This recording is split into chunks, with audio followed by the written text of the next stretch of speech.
Bonjour, salut, c'est Cédric et aujourd'hui, nouveau podcast hors série, on va parler d'écriture dans la langue chinoise. Alors si vous avez jamais écrit un seul caractère de votre vie et que vous savez vraiment pas comment vous y prendre, eh bien vous aurez le mode d'emploi tout simplement entre les mains dans quelques minutes.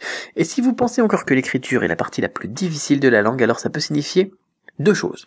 Soit vous n'avez pas suivi la bonne méthode, soit vous n'avez pas de méthode du tout, vous savez pas par où commencer tout simplement. Et ça tombe bien puisque, je vais justement vous donner ma méthode pour non seulement comprendre comment écrire chinois, mais surtout pour graver les caractères dans votre mémoire et jamais les oublier.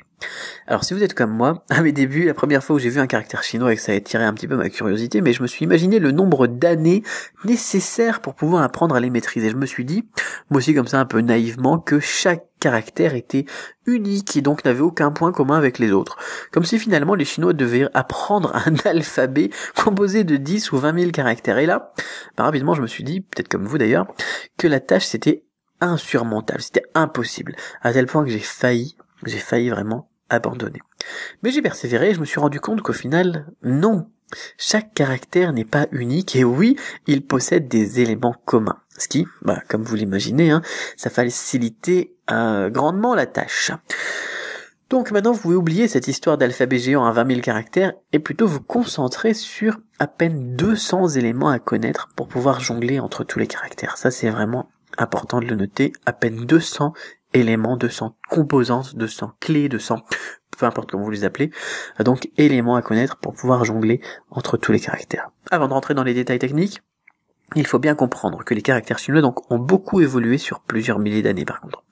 Des premiers caractères sur les os et sur les carapaces de tortue, on est passé à l'écriture sur le bronze, et avec une première tentative d'harmonisation des caractères, qui a été suivi ensuite par plusieurs réformes qui ont visé à simplifier cette écriture de plus en plus utilisée, jusqu'à l'écriture telle qu'elle est utilisée aujourd'hui, dont les réformes, on va dire, principales datent d'il y a à peu près 2000 ans, à peu près dans les années 200-250, Qin Shi Huang. Donc vous avez au total en fait plus de 6000 ans qui s'écoulent. Alors il faut comprendre également que ce n'est pas seulement la forme des caractères qui a changé, mais aussi et surtout le sens, parfois le sens, la prononciation et l'usage. Je prends souvent l'exemple du caractère zi, que vous pourrez voir en dessous, qui avait une prononciation différente de l'actuelle et qui signifiait anciennement fils ou fille, et qui pouvait être utilisé comme mot à part entière. Mais aujourd'hui, le zi, il est principalement utilisé pour former des mots comme az. Là, c'est par exemple l'enfant. Mais vous voyez, maintenant, on a rajouté un élément.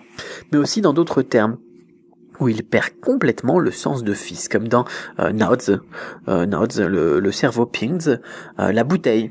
Il n'y a plus d'éléments. Pourtant, on a rajouté un zi. Un mot également sur le système de transcription phonétique, le pinyin. Lorsque vous rencontrez un nouveau caractère et que vous n'avez absolument aucun indice sur la façon de le prononcer, eh bien, vous aurez besoin du pinyin. Dans ce système, la prononciation du caractère est transcrite avec notre alphabet romain, latin. C'est aussi simple que ça, mais aussi très dangereux. Car la tentation d'utiliser seulement le pinyin pour apprendre le chinois, elle est énorme.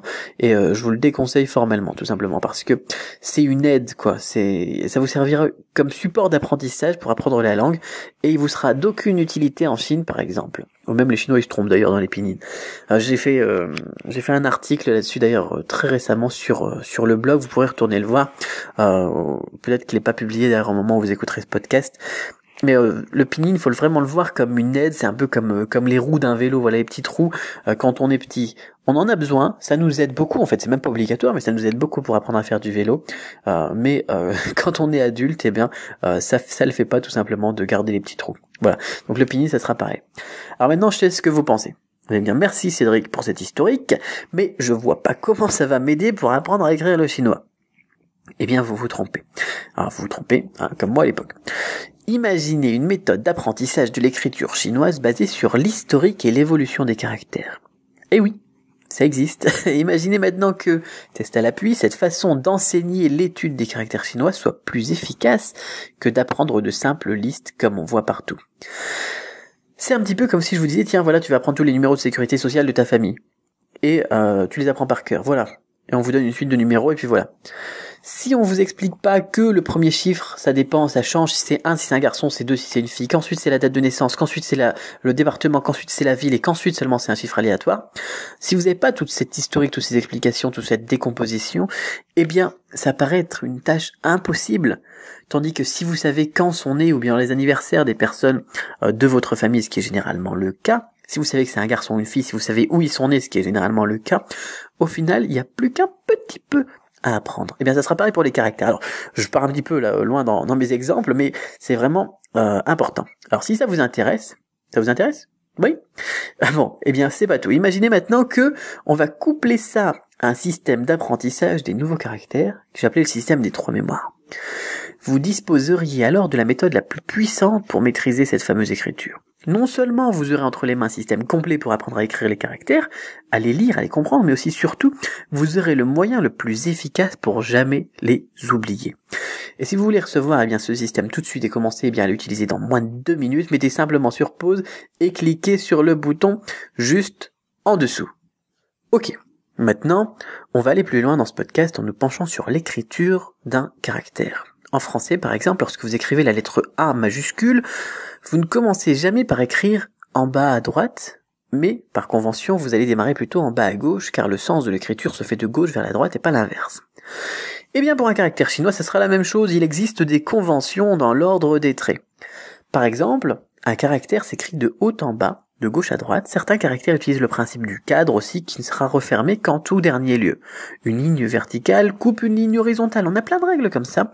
Très simple. Alors rassurez-vous, ça paraît compliqué quand on énonce les règles comme ça les unes à la suite des autres, mais en fait ça devient beaucoup plus simple, beaucoup plus facile, plus intuitif, plus naturel quand vous allez pratiquer et découvrir les règles, en allant. Ensuite, cet ordre des traits, il est presque obligatoire lorsque vous exercez la calligraphie chinoise, mais au contraire, il est moins respecté dans l'écriture cursive, par exemple. D'ailleurs, je vous donne un truc pour travailler l'écriture. Utilisez les cahiers d'écriture spécifiques à l'écriture chinoise, car entre nous, quoi de mieux qu'un carré découpé lui-même en 4 cases pour tracer vos caractères avec la meilleure symétrie possible, parce que les caractères, ils sont généralement centrés dans des carrés virtuels, ils sont symétriques, ils sont proportionnés. Eh bien, si vous avez un carré qui est pas du tout virtuel dans votre cahier d'écriture et que vous pouvez vous en aider du coup pour vous exercer, pour apprendre, eh bien ça va être tout simplement beaucoup plus simple, n'est-ce pas?